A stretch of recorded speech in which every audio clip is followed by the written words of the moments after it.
A história da gente com a Apple começa antes, tá? A gente começa, o nosso investimento aí, a gente começa em 2013, mas eu comecei a olhar a Apple em 2003, tinha um ano de IP, eu era um apaixonado pela empresa.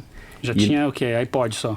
Tinha iPod, No iPhone não tinha. Tinha iPod, não tinha loja de música, a iTunes. Aí saiu um boato que a Apple ia comprar a Universal Music.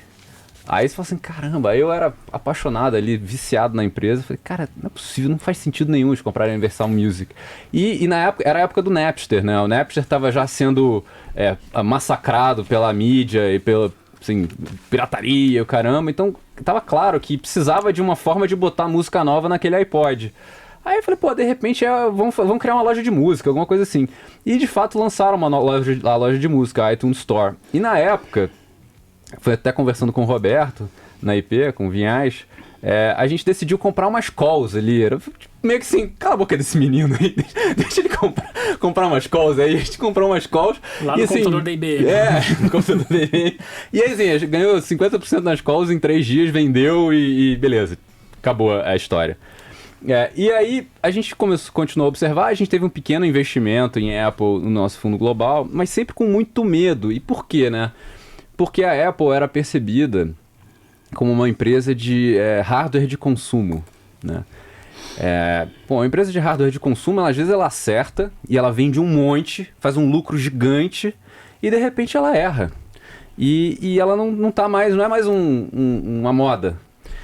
E o iPod, ele tinha um pouco essa característica. Eventualmente, vai bombar e de repente vai parar de existir. Então você poderia... E quanto estimar a penetração potencial de um iPod? É difícil. Então a gente teve até um investimento pequeno por um período e depois abandonou. Quando chegou em 2008, teve a crise, obviamente. As ações da Apple ficaram bem mais baratas. E eles tinham lançado o iPhone em 2007. E lá para 2009 aconteceu uma coisa muito interessante, que a empresa estava começando a vender muito iPhone, com o iPhone 3G, e ela contabilizava a receita do iPhone em 24 meses. Ao invés de ela contabilizar, vendi um iPhone, receita na cabeça e toma aqui lucro na cabeça, ela contabilizava em 24 meses. Só que o caixa já entrava no balanço. Então, se você fizesse uma análise de fluxo de caixa, você via que a empresa estava negociando a 8 vezes o fluxo de caixa livre, e se você olhasse preço-lucro, você olhava 16 vezes. E aí você falava, 16 vezes normal, assim, tá junto a esse mercado que tá meio deprimido, mas 8 vezes, para uma empresa que tinha lançado o Jesus Phone, né, que falava na época que era o produto mais incrível do mundo, vamos comprar. E a gente não conseguiu comprar naquela época, a gente não conseguiu se convencer, curiosamente, assim, que valia o risco de encarar uma empresa de hardware de consumo naquela época. A gente não teve, não conseguiu concluir isso. Nesse momento? Foi 2009. 2009, tá. Em 2013, a gente já tinha amadurecido muito melhor essa questão, e era um momento em que a empresa ainda estava crescendo muito, só que ela tinha dado uma pausa no seu crescimento. Ela vinha crescendo assim, 50% ao ano, paulada, um ano após o outro, penetrando esse mercado de smartphones que estava sendo criado. E em um determinado momento, deu como se fosse uma pausa assim, no crescimento. E junto disso, o Android estava decolando, e era de uma maneira avassaladora, assim. O Android ele saiu de 0 de mercado para 80% do mercado, eu diria em uns 4, 5 anos, eu não me lembro exatamente, mas foi uma coisa muito rápida. Por quê? Porque todos os fabricantes da época, a Samsung, a LG, eventualmente, a Nokia acho que foi para a Microsoft, mas todos esses fabricantes, a maioria dos fabricantes resolveram adotar o Android. Então era como se assim, as fábricas já estão rodando aqui, é só virar o software aqui no jogo. É o Windows do celular. Então o medo era assim, caraca, fudeu, vai acontecer a mesma coisa que aconteceu com o Mac, e que o Mac virou esse negocinho de nicho, que não ganha dinheiro, quer dizer, ganha dinheiro mais pouco no mercado de computadores. E o Android com o Google eles ganharam, acabou. E a gente conseguiu concluir diferente, falou assim, não é isso que vai acontecer, porque a Apple já conseguiu massa crítica, ela já tem uma base instalada grande o suficiente, ela conseguiu criar uma plataforma pela App Store, essa plataforma da App Store já tem clientes o suficiente, né, usuários o suficiente, e tem um plano de voo para os desenvolvedores desde a simplicidade de programar, a homogeneidade dos devices, né, que são muito parecidos, os aparelhos são muito parecidos. O Android era aparelho de tudo quanto era tipo, era muito mais difícil para o desenvolvedor entrar. E o usuário da Apple sempre foi um usuário de renda média um pouco mais alta do que os do Android. Então, como desenvolvedor, é mais fácil programar e se eu conseguir emplacar, eu vou ganhar dinheiro. Então a conclusão é, cara, os melhores aplicativos vão sempre entrar primeiro no iPhone e depois vão pro Android. Vendo também que, assim, o que se via, né? Do ponto de vista de hardware e talvez de sistema operacional, o Android estava chegando. Estava atingindo a paridade com o iPhone. Então, para muita gente era game over, acabou. Porque o Android vai ser mais barato, então acabou. Tinha todo um trauma da Nokia também, né? O mercado tinha esse trauma, né? Que era uma grande empresa que sucumbiu e todo mundo falou, caraca, é a próxima Nokia. A próxima vai acabar. Não, tem vários casos de disrupção tecnológica, né, no passado. Que era uma época que as pessoas usavam celular para fazer ligação, né? Era um mundo muito do passado, né? Exatamente. E tinha toda essa discussão, né? O quanto que esse negócio vai atingir o mundo inteiro. A gente achava que ia atingir o mundo inteiro mesmo. Esse negócio é uma penetração infinita dentro do mercado de celulares. E aí a gente vendo o valuation, né? Que era 5 vezes o fluxo de caixa livre, se você tirasse o caixa do valor de mercado, era muito barato. Então, a gente era tão gritante que a gente falou, tá bom, vamos comprar. Mesmo assim, a gente comprou pouco. Mesmo assim, a gente comprou 4% do fundo. Mas tem um ponto importante. Esse momento foi um momento em 2012, né, 13, que a gente começou a investir no exterior, através dos fundos locais. E a gente estava fazendo uma coisa muito diferente. Fundo local, que vocês compram uma cota lá? Não, a gente tinha um fundo de Brasil, nosso fundo era só investir no Brasil. Fundo local, fundo da e a gente vendo que, cara, o mercado brasileiro estava muito caro. A gente já estudava empresas internacionais há muito tempo e via um contraste de valuation de qualidade gigantesco. Era muito mais interessante investir no exterior. E a gente viu que as BDRs tinham sido colocadas no mercado brasileiro. A gente falou, cara, vamos investir lá fora. A gente já investia 10% desde 2008, que era permitido pelos FIAs. E os BDRs deixaram a gente ir além. Só que era muito diferente. Então a gente tinha um certo receio de virar a chave completamente no fundo sem que todo mundo que era cotista do fundo entendesse o que estava acontecendo. A gente foi escrevendo nos relatórios e tal, estamos fazendo isso, a gente acha que faz sentido e tal, mas só que era polêmico. Né? E gradativamente. A gente foi fazendo gradativamente, assim, a gente terminou 2012 com 25% do exterior, 2013 a gente terminou com 35%, 2014 com 45%, e aí foi crescendo gradualmente, hoje é 70%.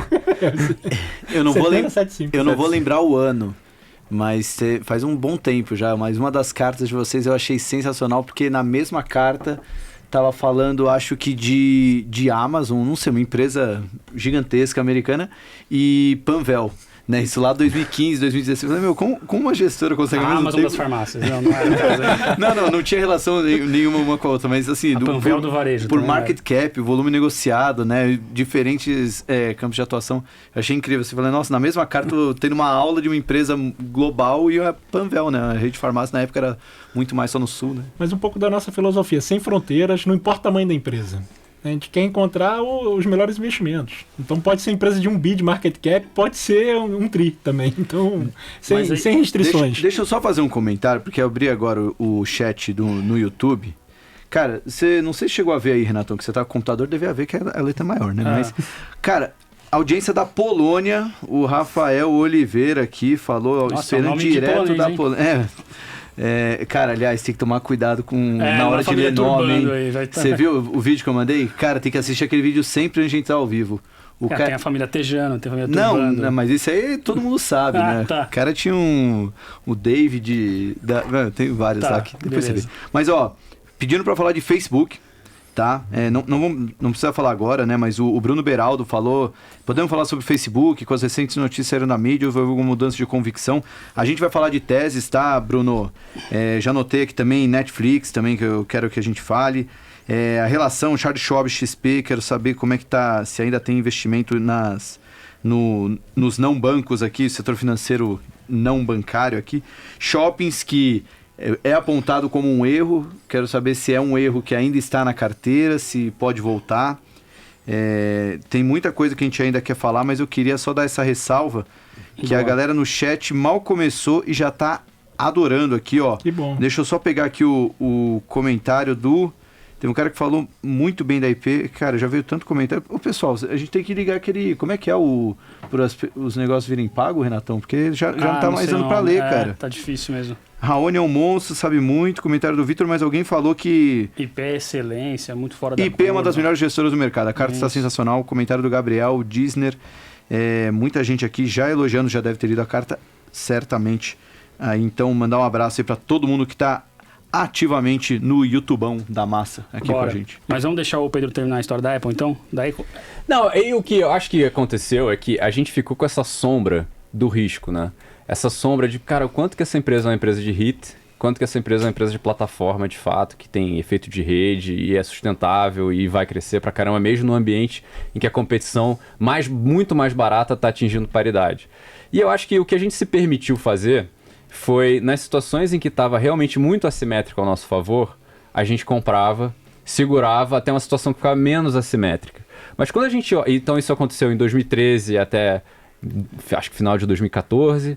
Aconteceu em 2016 e 2017, que foi na ressaca da venda do iPhone 6, que até hoje, acho que esse ano deve bater, mas até hoje o recorde de vendas em quantidade de celulares da Apple foi em 2015. E com o iPhone 6. E foi uma pancada maluca. E depois a empresa entrou numa certa ressaca, que ela não conseguia retomar aqueles patamares. E aí a ação caiu muito e a gente achou interessante, a gente investiu e depois acabou vendendo também. Teve boas valorizações nesses períodos, nessas compras, mas sempre com muito medo de errar, né? Muito medo de...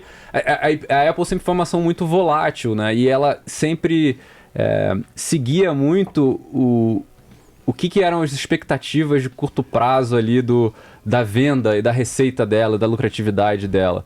Então é quase que como investir na Apple era você estar sempre sujeito a uma perda de 40% a 50%. Então eu acho que o que a gente acabou errando é de se fixar demais nessa possibilidade de perda e não enxergar que dessa forma volátil e maluca a empresa construiu uma história incrível de geração de valor. E ela conseguiu também, mesmo tendo saturado, vamos dizer assim, o mercado dela de celular em 2015, ela, em termos de volume, ela conseguiu arrancar muito mais valor criando serviço, criando e desenvolvendo iPod, AirPods, relógio.